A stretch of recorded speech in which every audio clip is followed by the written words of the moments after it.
पंडित जी बहुत बोलते हो, कुछ बोलो, मैं कुछ बोल रहा हूँ। वैसे तो आप दिलदार बहुत ये हकीकत है। अपने भाग्य को निर्माता स्वयं। आपके अपने भाग का आज आपके भगत जी को ये इतनी बड़ी गद्दी मिली है।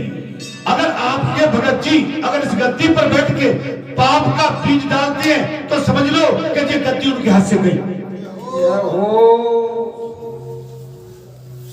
और कोई ब्राह्मण अगर किसी के मारने की और मरने की कामना करता है तो अगले जन्म के लिए तैयार हो जाओ कि तुम्हारे क्या कर्म होने जा रहे हैं। बोल सच्चे दरबार की जय। समझ में आ रही है? न तो किसी के चाहने से कोई मरा है और न किसी के मारने से कोई मरा है और न किसी को दान करने से कोई जिंदा रहा है। दान दाता तो केवल परमात्मा है।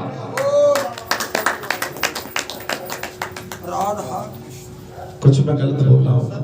कथा को तो मैं अभी पढ़ देता हूं, मैं तो आपको अनुभव की बात बता रहा हूं। आपको उच्च कुल चाहिए तो सत्कर्म चलिए, सच्चाई पे चलिए। अगर आप राजा बन के कुकर्मों में संलग्न हो गए तो आप भिक्षुक बनोगे और नीचे के कुल में जाके जन्म मिलेगा। ये बात कोई बताता कि माने?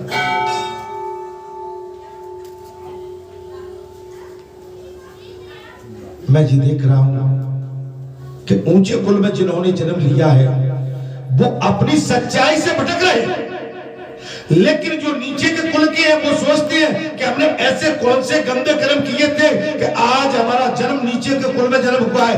हमारा भी उच्च कुल में जन्म होता तो आज हम भी भगवान के पुजारी बन के उनकी पूजा कर रहे हैं।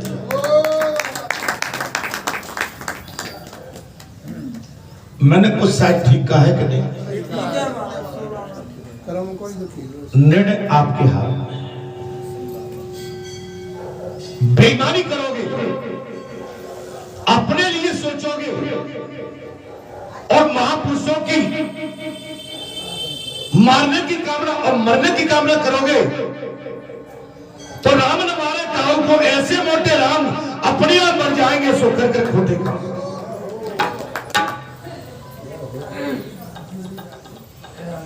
भगवान सच्चिदानंद है। मैंने कथा के प्रारंभ में कहा इतना बड़ा संसार है, भगवान इस संसार के साथ खेल रहे हैं और जिस दिन चाहेंगे उस दिन संसार को मिटा देंगे। ठीक है, हम अमर नहीं है। अमर तो हमारा केवल चरित्र है। जिस चरित्र की गुणगाथा आज इतिहास और वेदों में लिखी गई है, हमारा चरित्र ही सर्वोपरि है। जय हो। रावण से हनुमान जी ने यही तो कहा था, देखो तुमने जो कुला बेचारी। पंडित जी बोल क्यों नहीं रही है? अरे आप बड़े बड़े उदाहरण देते हैं, जब हम बोलते हैं तो क्या होता है?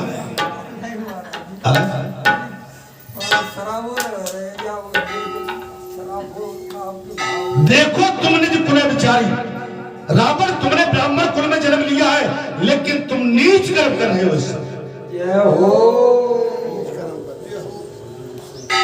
अपने पद का दुरुपयोग कर, अपने पद का दुरुपयोग।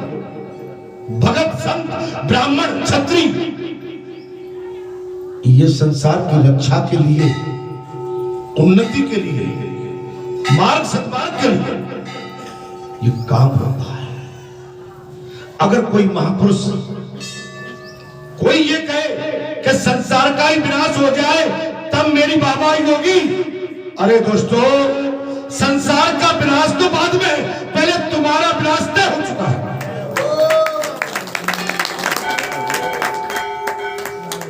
क्योंकि तुम्हारे अंदर जो भाव कैसे आए? हो बाबा। जब ये भाव आते हैं ऐसे तो उनका विनाश प्रारंभ ही से हो जाता है।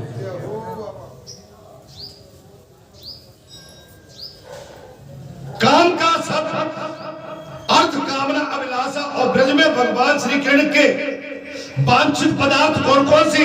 गौए, ग्वाल बाल, गोपिकाएं और उनके साथ लीला विहार आदि उनकी मित्र मंडली। ये भगवान की मुख्य गौ गौ गोपिकाएं, ग्वाल बाल और उनके मित्र मंडली भगवान इनके साथ लीला करते हैं।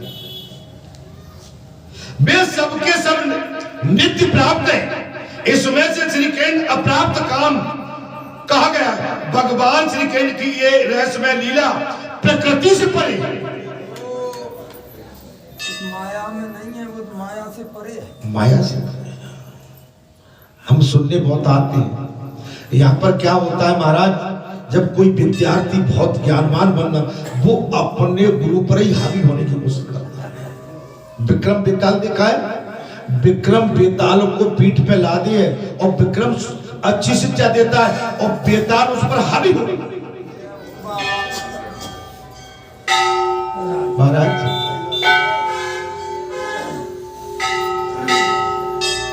कोई आपके बालाजी पर जो घंटा बजाते हैं, जो पूजा करते हैं, अब कहे कोई कि घंटा बंद करें, पूजा बंद करें और ये यहां से जाए, अब हम आके घंटा बजाएंगे, हम जो चाहेंगे सो करेंगे, ऐसा हो सकता है क्या? नहीं महाराज।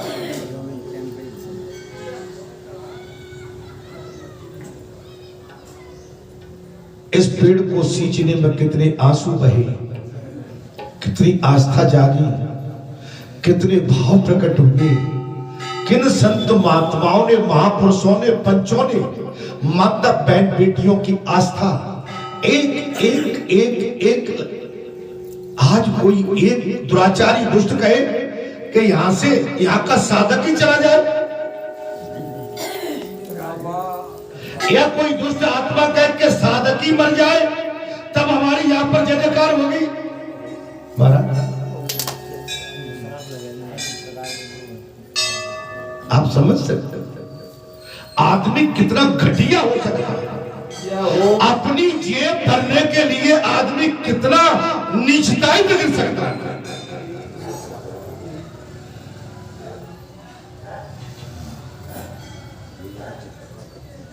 इतना घटिया सोच तो जो झाड़ू लगाता होगा वो भी नहीं कहता होगा कि अमुक जीव मर जाए तब हम यहां पर ठीक से अपना काम कर पाएंगे।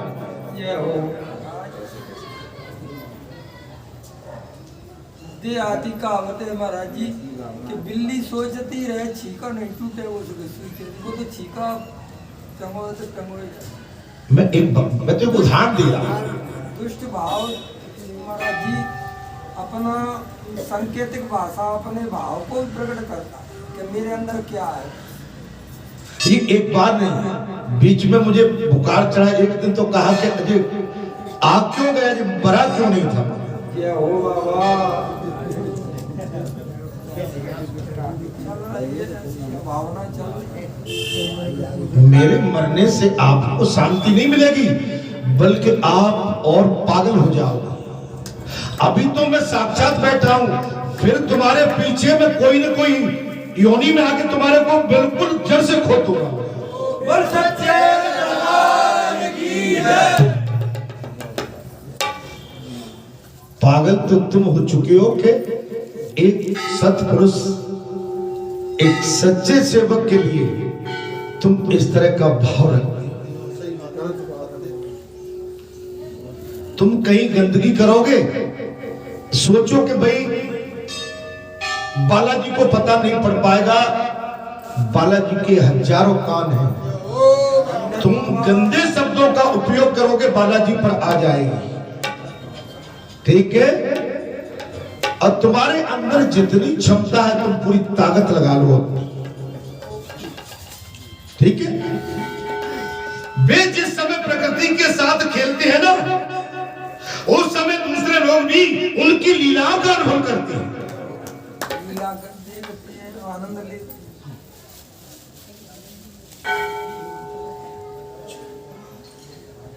प्रकृति के साथ होने वाली लीला में ही रजोगुण, सतोगुण और तमोगुण के द्वारा श्रेष्ठ की स्थिति और प्रलय की प्रतीत होती है। इस प्रकार यह निश्चित होता है कि भगवान की लीला दो प्रकार की है। उनके अवतार ये प्रयोजन होता है। रहस्यमय लीला के अधिकारी भक्तजन जो अंतरंग परिकारों के साथ सम्मिलित होकर लीला रस का आस्वादन कर सके। इस प्रकार जब भगवान अवतार ग्रहण करते हैं उस समय भगवान के अभिमत प्रेमी देवता और इसी आदमी अवतार ले। अब कहिए कि भगत जी को ये बात मालूम कैसे पड़ गई? तो भगत जी के साथ, बालाजी के साथ या कई देव स्वरूप अवतार ले चुके हैं और तुम जिनसे अपना समझ के बात करते हो वो मेरे गुप्तचर है, वो मेरे गुप्तचर है जिनको तुम अपना समझ के यहाँ की भक्ति भाषाओं का आप उपयोग करते हो। तुम्हारी भक्ति भाषा मेरे पास आ जाती है।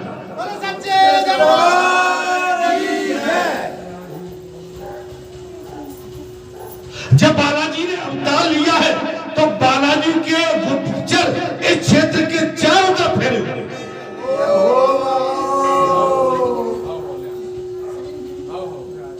और बालाजी की नजर उन राक्षसों पर है।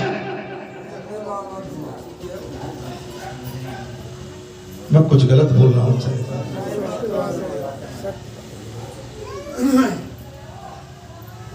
जैसे भगवान ने अवतार लिया था, भगवान के गुप्तचर चारों तरफ राक्षसों पे थे। रावण के गुप्तचर भगवान का कुछ बिगाड़ नहीं पाए।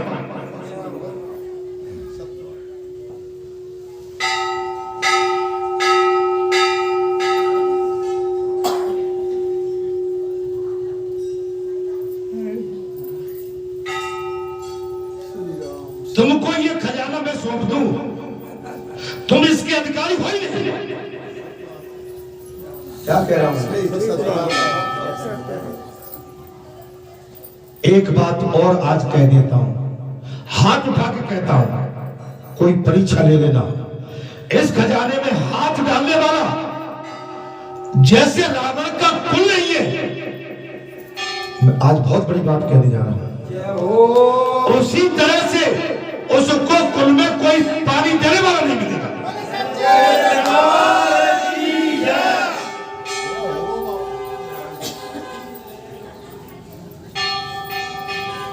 मैं शरीर भी छोड़ दूंगा तो एक वचन और देता हूं। मैंने कई बार कहा था कि मैं किसी भी रूप में यहां रहूंगा लेकिन बाबा के खजाने में हाथ नहीं डालने दूंगा। वचन देता हूं।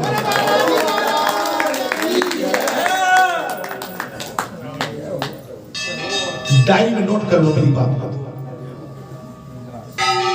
जिस निष्ठा के साथ मैंने मजदूरी की है, मेहनत की है, मैंने त्याग बैराग धारण किया है, अगर मेरी भक्ति में सच्चाई है तो तुम मेरी परीक्षा लेंगे।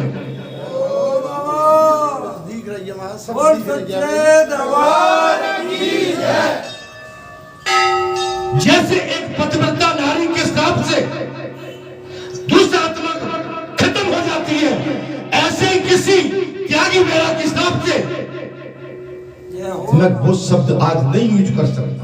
धन्य बाबा।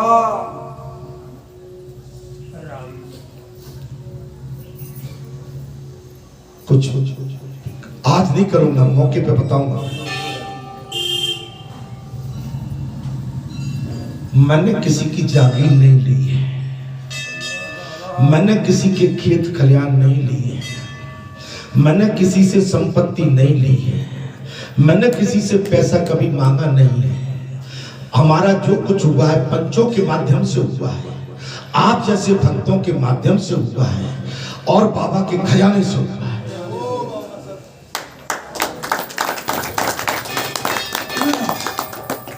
लेकिन तुमको ये बगिया फली फूली, अब तुमको मैं गद्दी पे बिठा दूं, तुमको मैं ये दे दूं, जूता चप्पल पनई लठ इन संतों ने महात्माओं ने खाए और तुम आके गद्दी पर बैठ के तुमको ऐसा ऐसा, अब ये हरा चारा दिखने लगा। क्या कह रहा हूं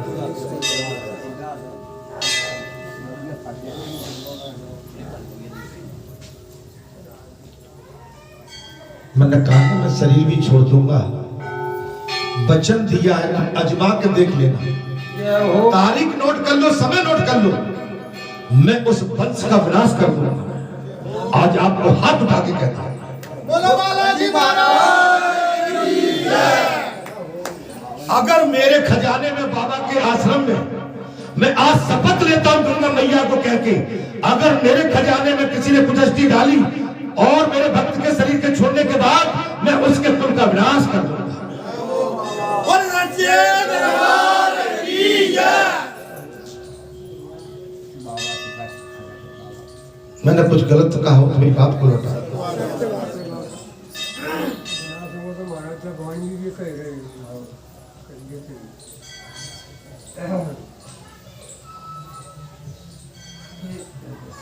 तुम्हारी मजदूरी जो होगी मैं दूंगा, किसी का मेहनता ना होगा मैं दूंगा। अन्यास अपवित्रता की बात करोगे तो मैं छोड़ूंगा नहीं। गंदगी तुम बोओगे, तुम्हारी गंदगी एक दिन में छोड़ जाएगी, दूसरे दिन मेरे पास तुम्हारी गंदगी चल के आ जाएगी। अर्थात मैं अब कथा की ओर आता हूं। कई बार मैंने सचेत किया, सावधान किया, पल पल पे समझाता हूं। मैं आपकी आज बात को साफ, पुजारी के लिए नहीं कह रहा हूं, तुम्हारा दिमाग कहीं गलत न जाए मेरे, ठीक है? मेरी दृष्टि इस समय और कहीं है, ठीक है? मैं साफ बात कर दूं ना, तुम कल कहोगे भाई कौन से कहेंगे बाबा। पुजारी की तरफ मेरा इशारा नहीं है, लेकिन कोई तीसरा आदमी जहां आके अगर आके झंडा का डालेगा तो समझ लीजिए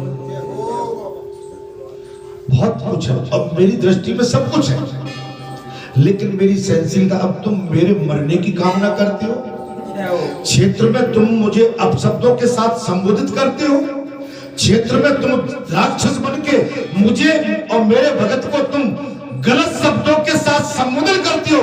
आज मैं एक वचन और देता हूं कि तुम्हारी जिब्या को टांग दूंगा मैं सब। बोल बालाजी महाराज की जय। तुम्हारी जिब्या को टांग दूंगा मैं।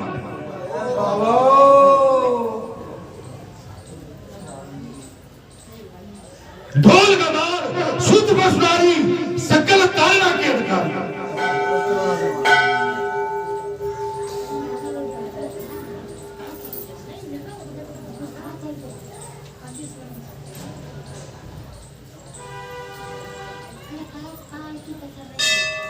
मुझसे कपट करना बहुत महंगा पड़ेगा तुम्हें। आज की बात को, मेरे अंदर की भावनाओं को नोट कर लो। तुम जो है, मैं बोलूंगा नहीं, केवल तुम देखोगे। मैं बोलूंगा नहीं, अब तुम देखोगे। बोलो सच्चिदानंद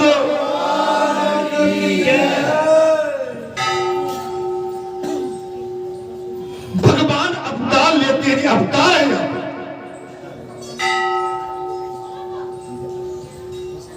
अरे तुम पहचान ही नहीं कर पाए।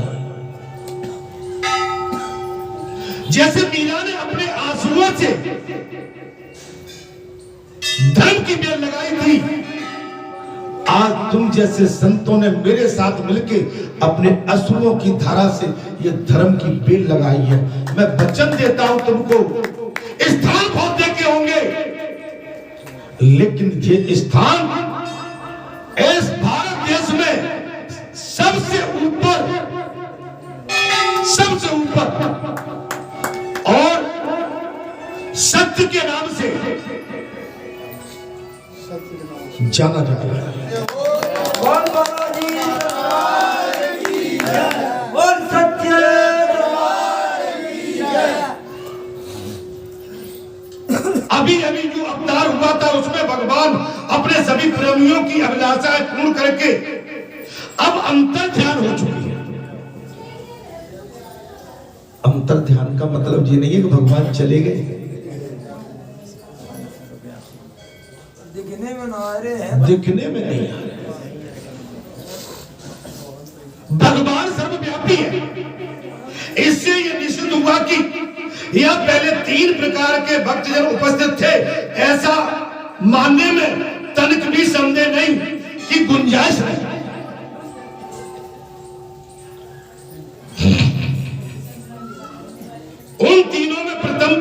श्रेणी है जो भगवान के नित्य अंतरंग पार्षद है,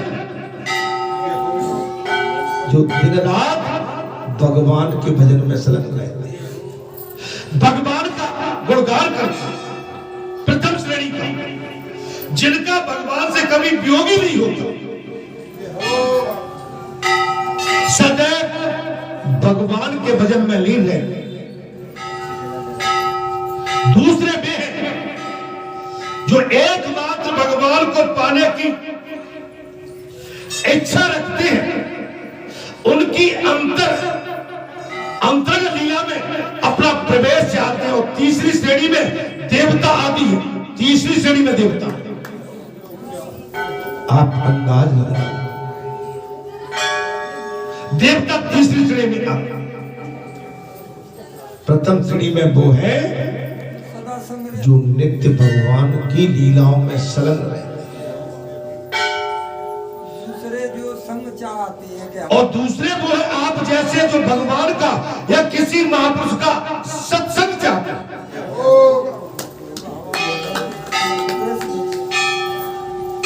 और तीसरे वो है देवता, आदि के अंश से अवतरित हुए थे, उन्हें भगवान की ब्रजभूमि से हटाकर पहले ही द्वारका पहुंचा दिया। वो लीला देख नहीं सकते, भ्रमते हैं। अब आप अभी ये कहेंगे कि बाबा आज इतने कठोर वचन क्यों बोल रहे हैं? अष्ट सिद्धि है, नौ निधि है, और यहां पर सिद्धियां काम कर रही है। आप मेरे जितने प्रिय भक्त हैं, जो भी यहाँ के कार्यकर्ता या सेवक कहलाते हो, आपको कभी मैंने ये नहीं कहा कि अमुक गांव में जाके चंदा कर लाओ, या तुम अपनी जेब से इस समय पैसा इतना निकाल दो।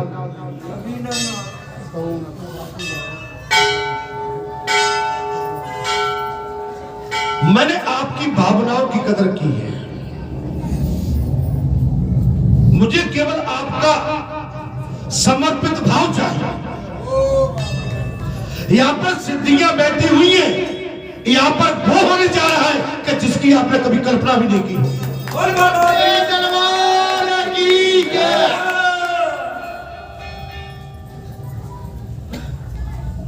आप जैसा भी ये देख रहे हैं, आगे भी बहुत कुछ अभी देखना शेष है। अर्थात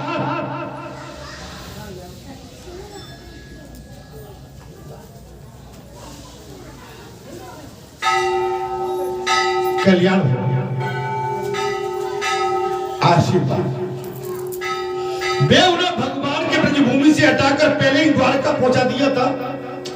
फिर जब ब्राह्मणों ने सांप से युद्धवंश का संहार किया, और श्राप किसी की व्यर्थ नहीं जाता। पतिव्रता नारी अगर श्राप दे देगी तो वंश का नाश हो जाएगा। और कोई तपेश्वरी ने कहीं श्राप दे दिया, कुछ भी नहीं बचेगा। जा रावण के दिया नवा।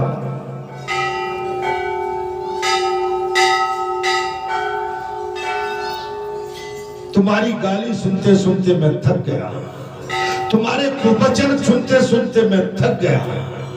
तुम मुझ पर हर तरह से प्रहार करते रहे, मैं चुपचाप रहा। तुम अब जाके मेरे मरने की कामना करने लगे। जब तुम्हारा बस नहीं चला, मुझे और मेरे पंचों को और मेरे कार्यकर्ताओं को मारने के लिए चेष्टा करने लगे तुम।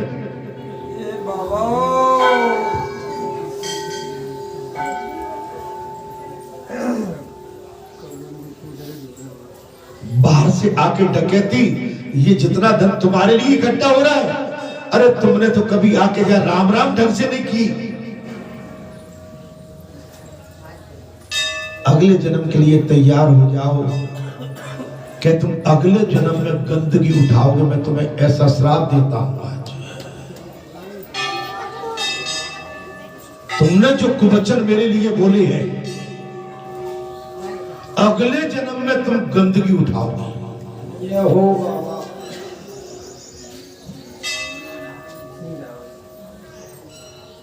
मैंने मारने के लिए नहीं कहा है, मैंने ये नहीं कहा कि तुम मर जाओ।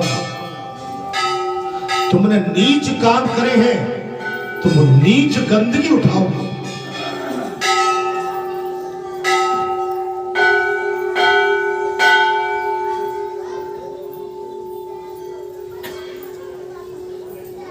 जब ब्राह्मणों के हिसाब से युद्धवंश का संहार करने के लिए सामने पेट से मूसल प्रकट हुआ, उस मूसल के चूरे से प्रभाव क्षेत्र में एर का नाक की घास उत्पन्न हो गई। उस समय परस्पर कलह होने पर सभी युद्धवंशी उन एरकाओं से एक दूसरे को मारकर मर गए। इस प्रकार भगवान ने उस मूसल के मार्ग से युद्ध कुल में उत्पन्न। आदमी अपने मरने का प्रावधान कैसे करता है? खुद। कैसे? अपने मरने के लिए वो तैयारी अपनी खुद कर लेता है। देवताओं को स्वर्ग में भेजकर उन्हें अपने अपने अधिकार पर स्थापित कर दिया तथा जिन्हें एकमात्र भगवान को ही पाने की इच्छा थी, उन्हें प्रेमानंद स्वरूप बनाकर श्रीखंड के साथ अपने नित्य अंतरंग पार्षदों में सम्मिलित कर लिया। जो नित्य पार्षद है वे यद्यपि यहाँ गुप्त रूप से होने वाली नित्य लीलाओं में सदा रहते हैं। गुप्त रूप से लीला। मैंने कई बार कहा था कि भगवान का यहां अवतार हुआ है। मैंने ये भी कहा था कि मैं भेष बदल के किसी न किसी रूप में कहीं न कहीं रहता हूं। मैंने ये भी कहा था कि आपकी खट्टी मीठी बातों को मैं सुनता हूं। मैंने ये भी कहा था कि आप नित्य मेरा और मेरे भक्तों का अपमान करते। मैंने आज ये बात क्यों कही है? अगर वो दुष्ट आत्मा मेरे मरने की कामना करता तो ठीक है, उसने तो ये भी कह दिया था कि यहाँ की पूरी कमेटी मर जाए। क्या बोल रहा हूं मैं?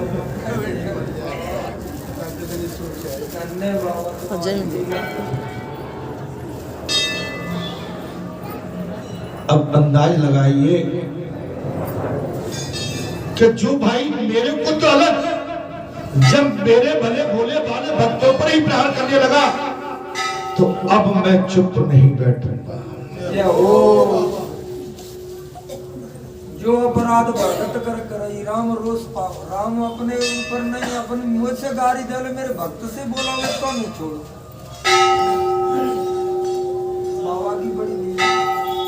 इसलिए मैं कह रहा हूं कि मैं बोलूंगा नहीं, आप देखते जाओ। यह हो अर्थात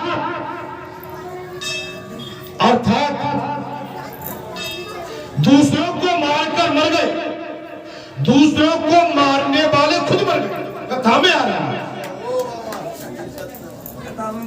दूसरों को मारने वाले ही मरते हैं, खुद मरते हैं।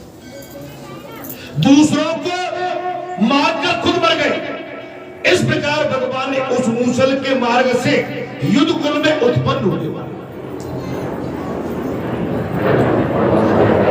जो नित्य पार्षद वे यद्यपि जहां गुप्त रूप से होने वाली नित्य लीलाओं में सदा ही रहते हैं, परंतु जो उनके दर्शन के अधिकारी नहीं है, ऐसे पुरुष के लिए वे भी अदृश्य हो जाते हैं।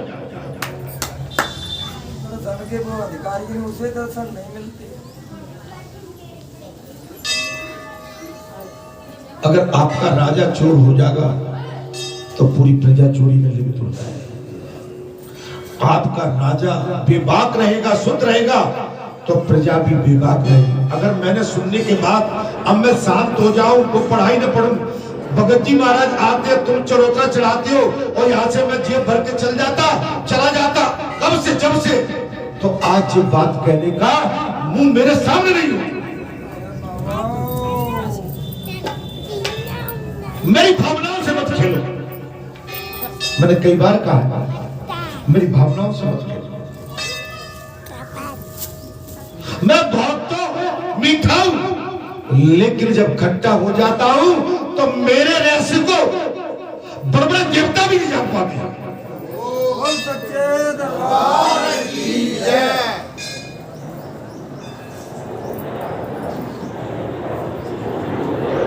दलाल मत बनो, दलाली मत करो। मैं कुछ गलत बोल रहा हूं? मंदिरों पर जहां दलाली चलती हो, बात तुम जाओ, तुम्हारा उद्धार नहीं होगा, जाओ।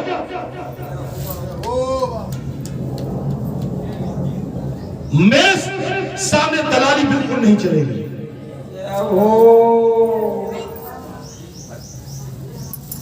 महाराज, मेरे सामने दलाली नहीं चलेगी।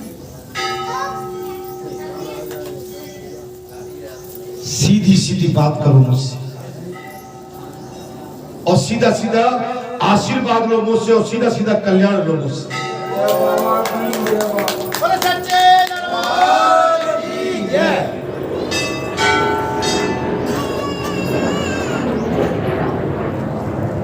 अगर मैं बोल नहीं रहा हूं तो इसका भी कारण है। अगर तुम मुझको कमजोर समझते हो तो ये तुम्हारी दुर्बुद्धि है।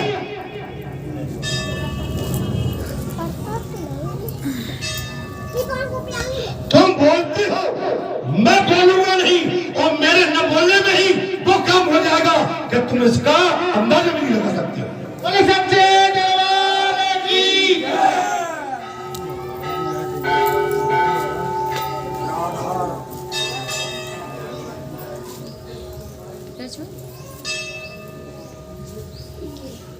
जो लोग बुहारिक लीलाओं में स्थित हैं, वे नित्य लीलाओं का दर्शन कर पाने के अधिकारी नहीं। बुहारिक लीला हम जब प्रसाद चढ़ाने आए, लेकिन चढ़ाने के बाद बुहारिक लीलाओं में फंसे। हम यहाँ कथा करने तो आए, लेकिन हम कथा नहीं कह पा रहे, केवल दक्षिणा कितनी मिल जाती चक्कर में घूम रहे। कुछ गलत बोल रहा हूं? आप उस सत्य धर्म के साथ कथा अपनी पूजा करोगे तो सामने वाला आपके मिजाज को पहचान के आप ही आपको दक्षिणा दे देगा, आपकी पूर्ति कर देगा। अगर यहाँ पर सत्य का वातावरण चलता तो ये थाल नहीं भरता, ये दान पेटी नहीं भरती, दान दाता आपके जहाँ दान नहीं करते, जिससे कि ये बेल फैल रही है। अगर बेईमानी का सौदा होता तो क्या आप दान कर पाते? वो देख रहा है। अगर तुम घूस लोगे तो तुम्हारी घूस को भी देख रहा है। अगर तुम त्याग बैराग से चलोगे उसको भी देख रहा है। तुम्हारी नजर किसके प्रति क्या है उसको भी देख रहा है। इसलिए यह आने वालों को सब और निर्जन वन सुना ही सुना दिखाई देता है।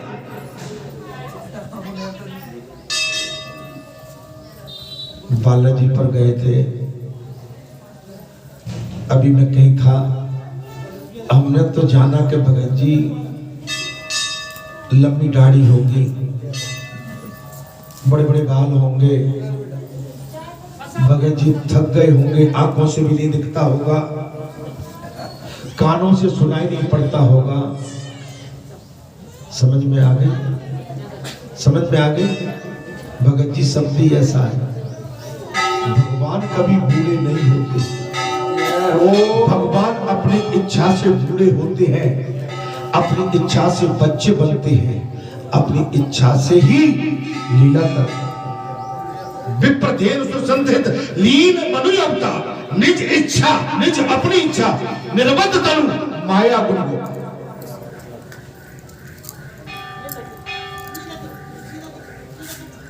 बड़ी दाढ़ी में अगर भगवान मिल जाते तो पूरा संसार बड़ी दाढ़ी रख लेता। लंबे तिलक लगाने पर भगवान मिल जाते तो सबके माथे पर लंबे तिलक खिंचे होते। गेरुआ पीले वस्त्र पहनकर भगवान गेरुआ वस्त्रों में लिपटे होते तो आज भगवान आपके शरीर से, भगवान तो भाव के मुख, आप सफेद पहनो, नीले, पीले, धोले, पंचरंगी, मन मैला न हो, मन में शुद्धता हो, भाव में पवित्रता हो, क्योंकि वे वास्तविक लीलाओं में स्त्री भक्तजनों को देख नहीं सकते। आपका भाव भगवान देखते हैं, आपके चेहरे मोरे को नहीं देखते। सूरदास अंधे थे, नेत्रहीन थे, लेकिन फिर भी भगवान ने पहचान, फिर भी भगवान उनको मिल गए। आप समझ सकते हो? भगवान रूप स्वरूप को नहीं देखते, भगवान उसके मन और भाव को टटोलते। किसी कवि ने कहा है, खूबसूरती और वफा देखी न दोनों एक।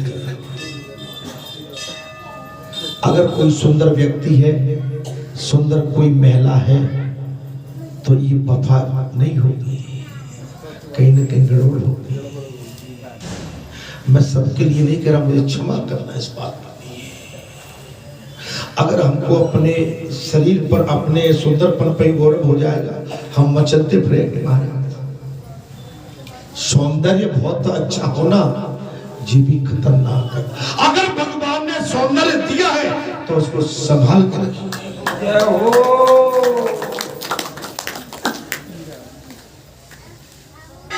जी बताने की वस्तु नहीं।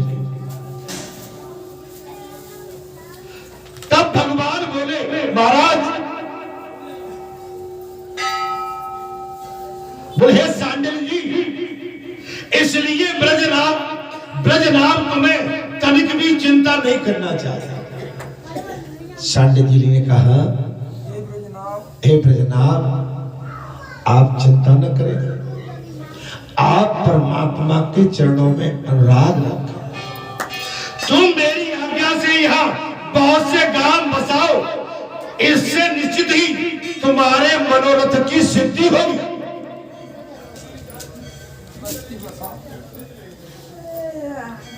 भगवान श्री कृष्ण ने जहां जैसी लीला की है, उसके अनुसार उसे स्थान का नाम रखकर तुम्हें अनेकों गांव बसाओ। जहां भगवान ने जैसी लीला की है, हे ब्रजनाथ, तुम उसी प्रकार से अपने गांव बसाओ।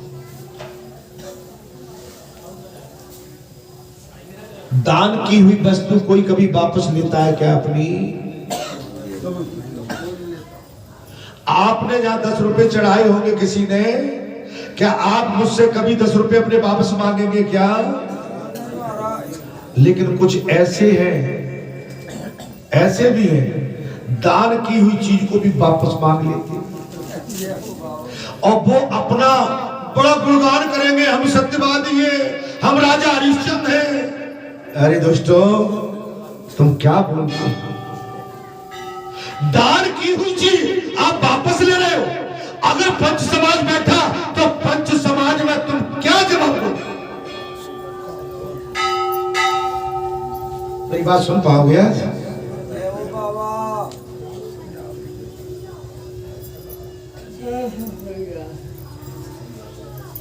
बालाजी को किसने तिजोरी भरी थी? कोई आके तो बता दे कि हमने बालाजी की तिजोरी भरी थी। तुम किस मुंह से बात करते हो? तुम किस मुंह से बालाजी को ललकारने की कोशिश कर रहे हो? अगर तुम में क्षमता है तो मेरे सामने किसी दिन पंच समाज में बैठ जाओ आके, हम तुम्हारी हर बात का जवाब देंगे और धर्म के साथ देंगे। तुमको वचन देता हूं। कुछ मैं गलत बोल रहा हूं?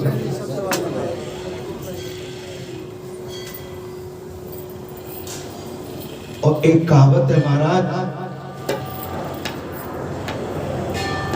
गीध के कोसने से पशु नहीं मरते।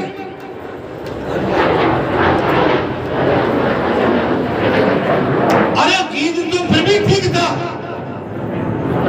उस गीध ने माता सीता की रक्षा की, पतिव्रता नारी की। अरे तुम तो गीध से भी नहीं किया, तुम तो गीत से भी नीचे।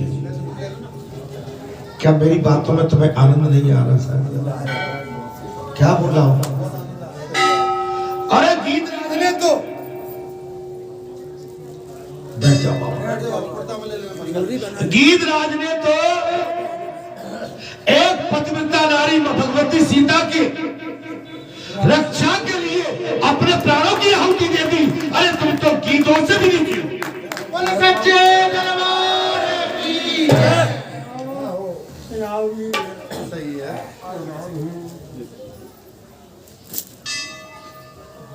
तुम्हारा नाम तो उस पशु पंछी के साथ भी नहीं जुड़ा सकता। भी बैठ जाए, बैठिए। अर्थात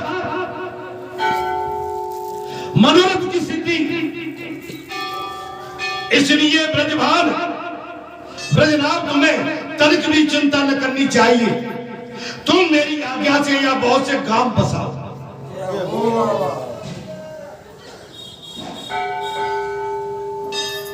यहाँ पर ऐसे भी महापुरुष हैं कि महाराज जब से बाबा आए हैं तब से हरियाली छाई हुई है, रोग दोग नहीं है, चोरी चमारी बच गई है। और कुछ ऐसे भी हैं जो राक्षस वृत्ति के अच्छे भले कार में ऊधम और उत्पात मचाते रहते हैं।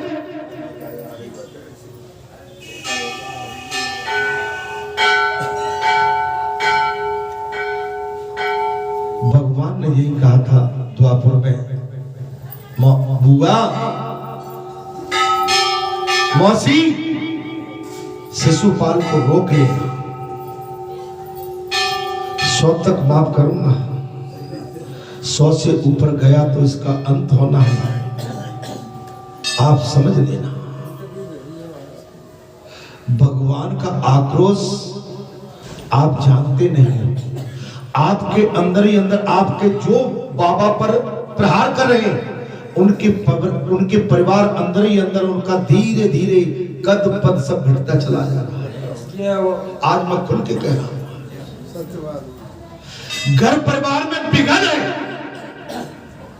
घर परिवार में त्राय त्राय मची है, लेकिन बालाजी को गाली देने में कोई सब कुछ नहीं कर रहे।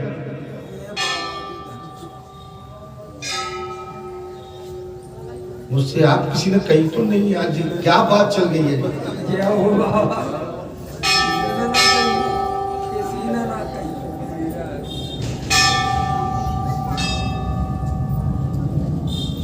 आप अभी भी सचेत नहीं है, इसके आगे और क्या चाहते हो आप?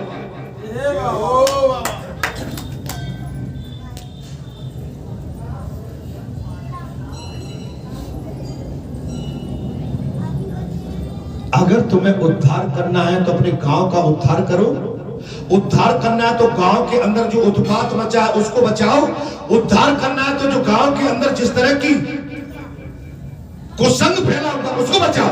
अगर तुम महापुरुष हो, लेकिन एक भगत, एक संत, एक महात्मा, एक भगवान के दरबार पर तुम जिस तरह की शिकायत करती हो, ये तुम्हें बहुत ही महंगी पड़ेगा।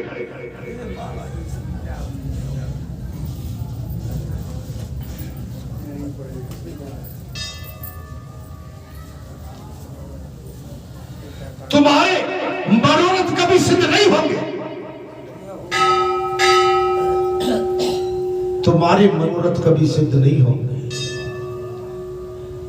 भगवान श्री कृष्ण ने जहां जैसी लीला की है उसके अनुसार उस स्थान का नाम रखकर तुम अनेकों गांव बसाओ और इस प्रकार परम उत्तम ब्रजभूमि का सम्यक प्रकार से सेवन करते रहो। गोवर्धन, दीर्घ मथुरा, महाबल, गोकुल, नंदीग्राम, नंदगांव और ब्रजस्वान, बरसाना आदि में तुम्हें अपने लिए छावनी बनानी चाहिए।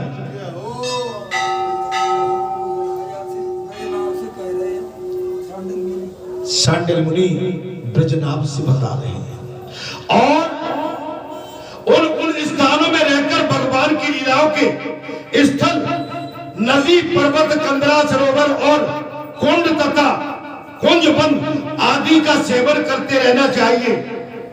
ऐसा करने से तुम्हारे राज्य में प्रजा बहुत ही सुखी हो।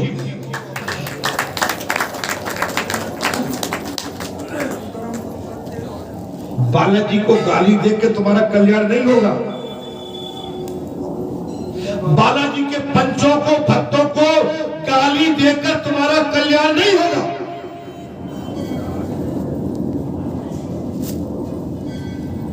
अरे तुम तो गीध से भी नीचे हो, गीध से भी। अरे उस गीध ने तो माता जानकी की रक्षा के लिए अपने प्राणों की आहुति दे दी। अरे तुम तो उस पंछी से भी गिरे हुए हो। देखो तुम निज कुला बिचारी